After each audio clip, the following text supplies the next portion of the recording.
Well, Samir, hello. Thank you so much for being with us today. It's a pleasure to virtually meet you, maybe physically meet you one day. So yeah, for the audience, could you please briefly introduce yourself? Thank you. Very grateful to be here. Sorry we couldn't do this in person, but I'm also looking forward to being in person one day. So my name is Samir Ibrahim. I'm the CEO and a co-founder of SunCulture, and I'm based in Nairobi, Kenya, where I am right now.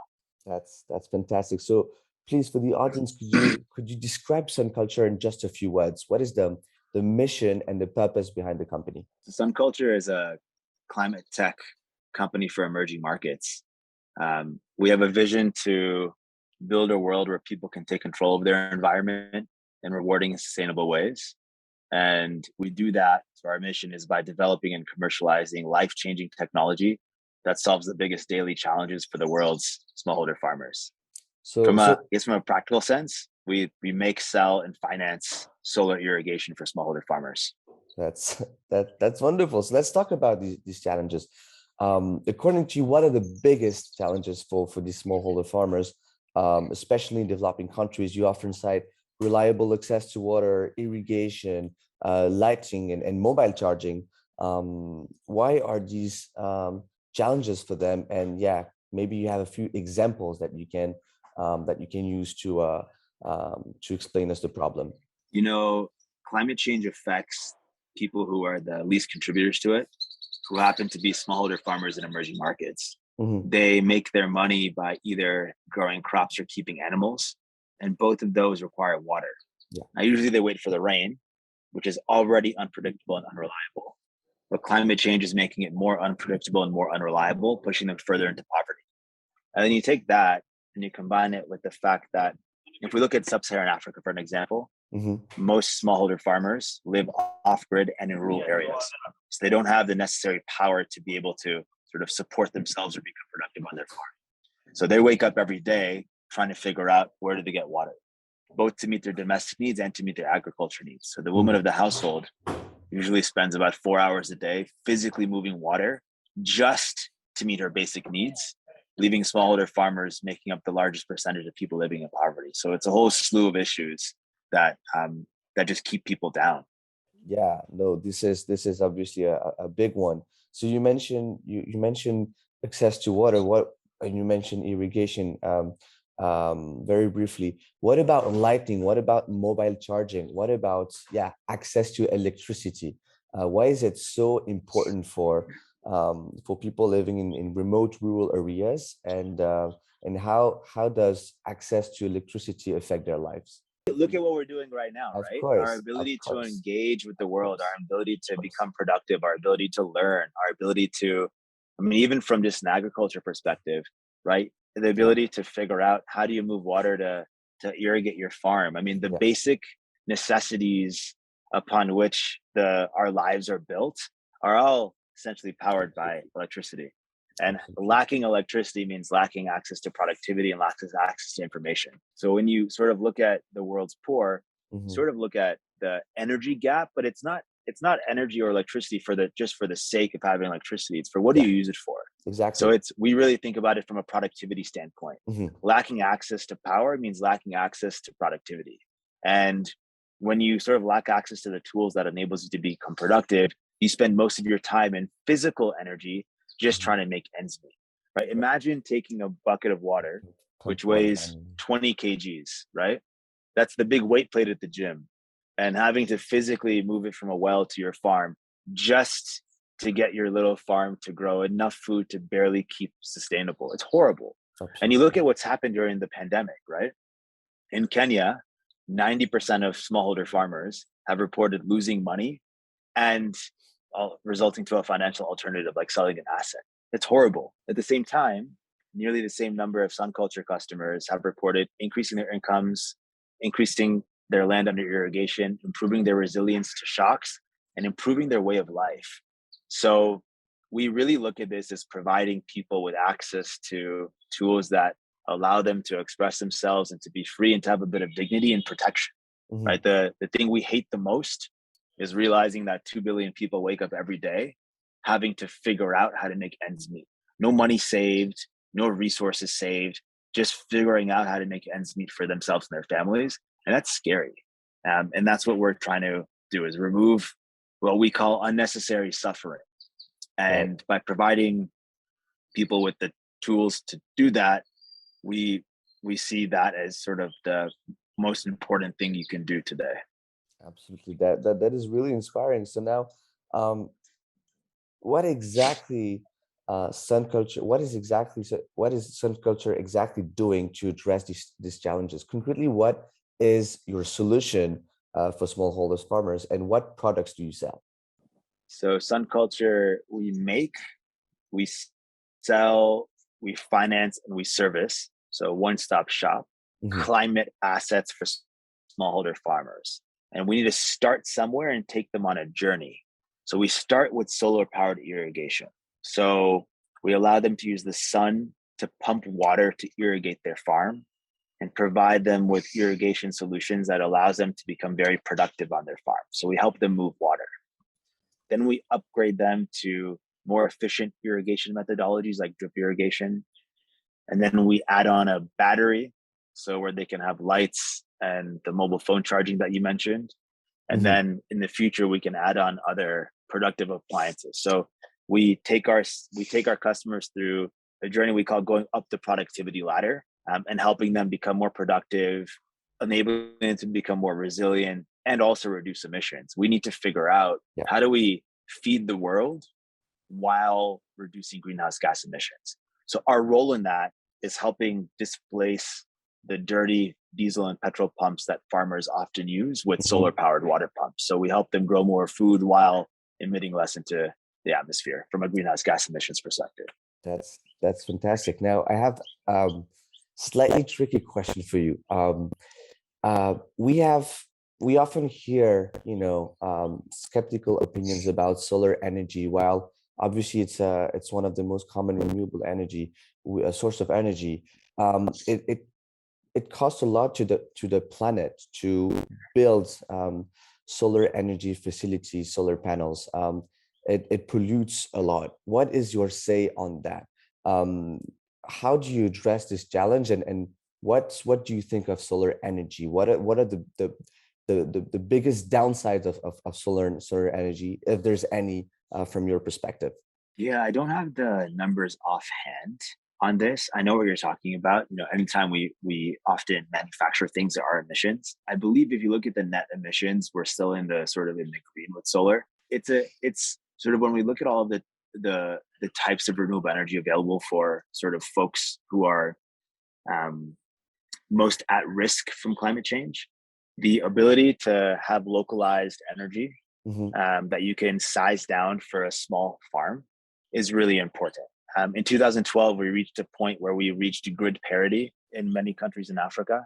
And I talk about Africa a lot because it's the continent that has the most unused farmable land. So 60% of the world's unused farmable land, where 2/3 of the population are engaged in agriculture, and where we have abundant groundwater resources. So it's one of the few places in the world where we have an economic water scarcity versus a physical water scarcity. So Yeah. we can afford to pump that water.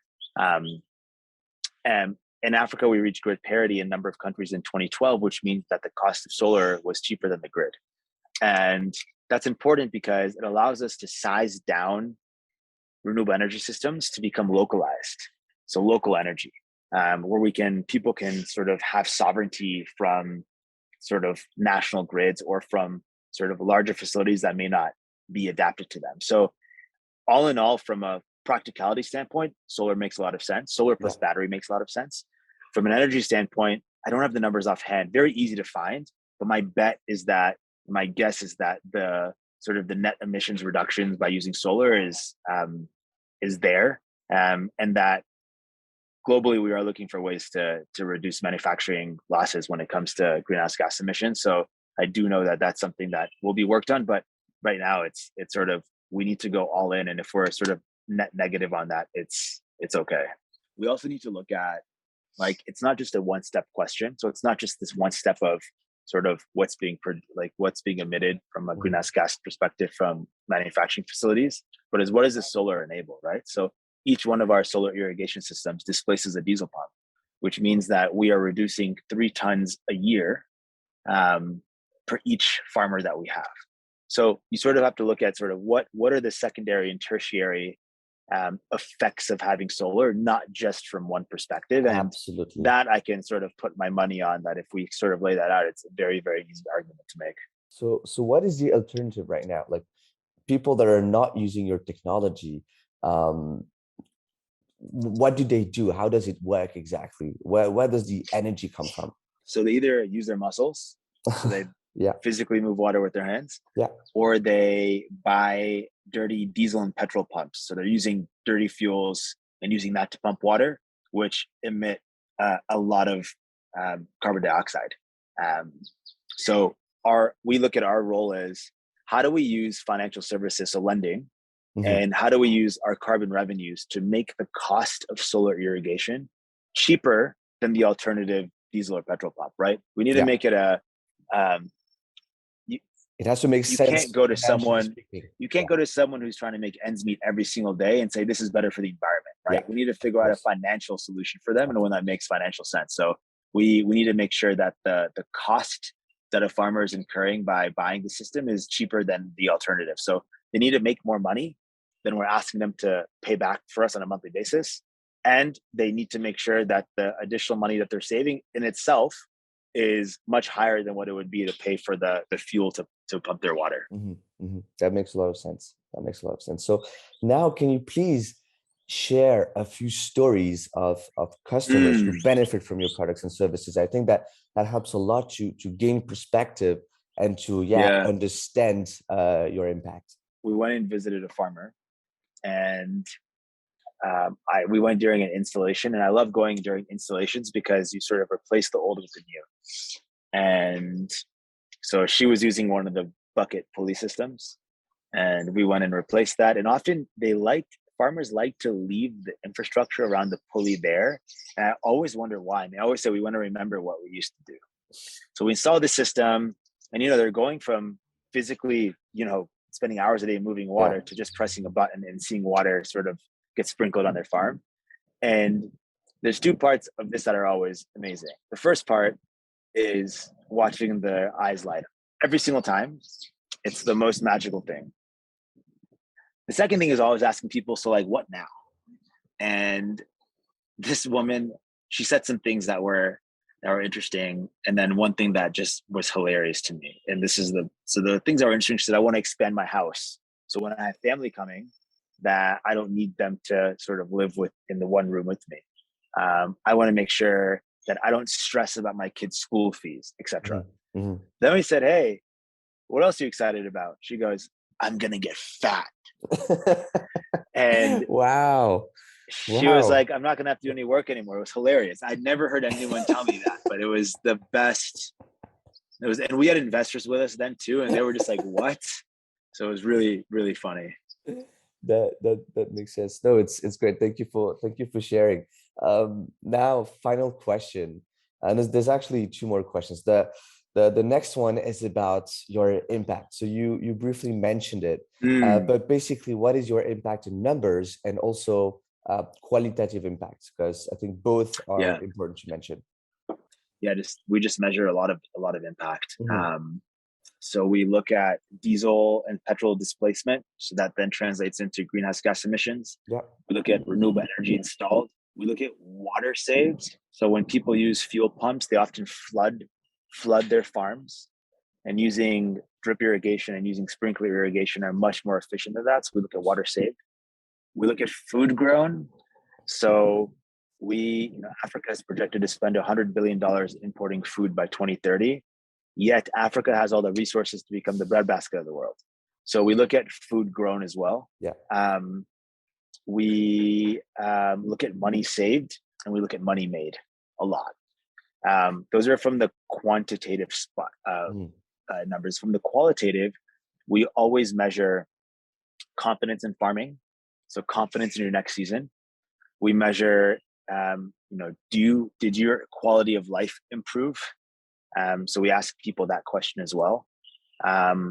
We ask people, did they improve their ways of farming and their opinions? Did they feel like, did they feel like they had a better farming season, etc.? And then sort of the unofficial ones we always ask people is, we ask people, how do you feel? Mhm. And sort of dig the different ways of describing feeling dignified have always come up. The stories of, hey, I actually used this and I actually installed a small shower at my house with the extra water. So I put some extra pipe and now my kids can have a shower versus having to use buckets. Like those kind of stories as well. Very hard to measure them, but I always ask when I go to the field, and that sort of additional layer of like feeling like you've moved into a different socioeconomic class is really important from a confidence perspective. And I look at like my childhood, and like I did not live the childhood that my farmers, our customers, are living, right? Mhm. But I often thank my parents for giving me the confidence to feel like we were in a different socioeconomic class than we were. Like they gave us the confidence to explore things and feel things that on paper we probably shouldn't have been able to explore because we weren't in that socioeconomic class to be able to think that way. But they gave me the confidence. And then I think about our customers and the anecdotes of being able to allow their children to feel more confidence. And that's just, you can't measure that. Yeah. But I do hope that sort of in the future, you have a whole group of people that are just much more confident, much more secure, and much less scared Absolutely. because they were able to sort of live a more, I suppose, dignified life in the way that they would describe it.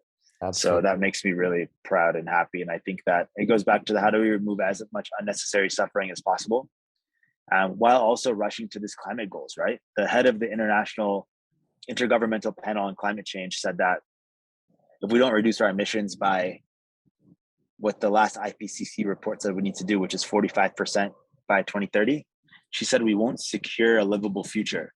We won't secure a livable future. Yeah. That's terrifying. That is terrifying. Right? So that is terrifying. We need to think about how do we achieve these goals, but also at the end of the day, we need to rush towards this number. We need to rush towards it because it's scary.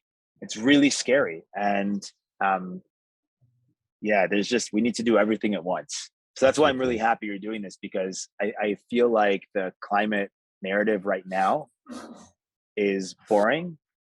I think it's very doomsday focused, so very scary and not very inclusive. It like points fingers. And I really believe what you're doing right now and sharing the solution space is creating inclusivity around this. It's creating excitement around the narrative, and it's inviting people to participate and engage with the types of work that we're doing. So I think that this is like, we very much need to shift the narrative into saying, look, we can all do this together.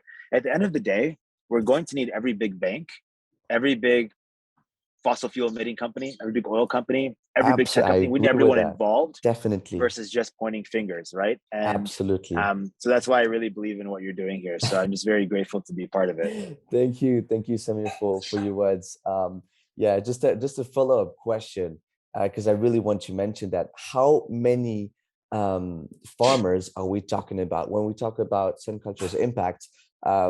We can mention a 10 times increase, up to 10 times increase in income, up to 5 times increase in yields, 17 hours of time that are saved each week. And I just want I just want the audience to have perspective about how many people you touch and the potential of farmers that can use the service and products. So we're in the tens of thousands of ranges. In the next probably 3 years, we'll get into the hundreds of thousands of ranges. But I mean, we need to be in the millions and not tens of millions range, right? We need SunCulture to be doing 1,000 times more than what we're doing. We need 30 more companies like SunCulture, all happening now. There are, 2 to 2.5 billion people that live in these smallholder farming households that are completely at risk of the changing climate. And we need to figure out how to support them, while also not just thinking about adaptation and resilience, but make them climate entrepreneurs. So how can they use their land to reduce emissions and sort of capture emissions, right? So how do we look at using their land for emissions reductions in different ways? A number I like to think about is that in Sub-Saharan Africa, if 26 million farmers had solar irrigation on 1 acre, we would grow enough food to fill the global food gap today. And this becomes increasingly important when you look at Russia's invasion of Ukraine. And Russia and Ukraine collectively export 12% of the world's calories. Yeah. So the food shortages and the food price spikes right now can be solved by enabling African farmers to grow more food using less money and in a sustainable way. We can really feed the world. And I think that's a goal we need to push for, because we don't have time. Yeah. And I we agree. need to make sure we're all collectively pushing towards these goals. Yeah, and I totally agree with you, especially when you said inclusive. I mean, I think that people sometimes forget that the 3 pillars of sustainability are, you know, social, economic, and environmental, and they're all linked together. Like if you want to have an impact on one, you need to focus on the other 2 because they're linked. This is what makes it sustainable. So if you have a product that has a positive social impact, a positive environmental impact, you also need to focus on the financial impact to make it sustainable for the farmers, so they can not only live a better life but also positively impact the others around them, and so it makes it sustainable. So these are really good insights. So again, thank you so much for your time. It was really insightful for me. I'm sure it was for the audience. Last question: can you define SunCulture in 3 words? Feed the world. Fantastic. Do you have any last comments or thoughts that you'd like to share? If anyone is sort of watching this and interested in how they can help, just jump in, dive in, try to get down to the field, so to the source of the challenge as quickly as possible, whether that's in your home country or abroad. Climate change is affecting people everywhere. Yeah. So it's just sort of understanding how to open your eyes and see where the problems are and just get involved. Absolutely. If anybody wants help finding resources or where to jump in, reach out to me directly. But there's so much to do, and we need a collective effort behind this. We need to make this a movement. We need to bring climate to the culture, essentially. And this needs to be part of the vernacular and part of the culture for us if we're going to secure a livable future. So we can do it. It's the greatest opportunity that we've ever seen. Mm-hmm. It's the greatest revolution we're ever going to see.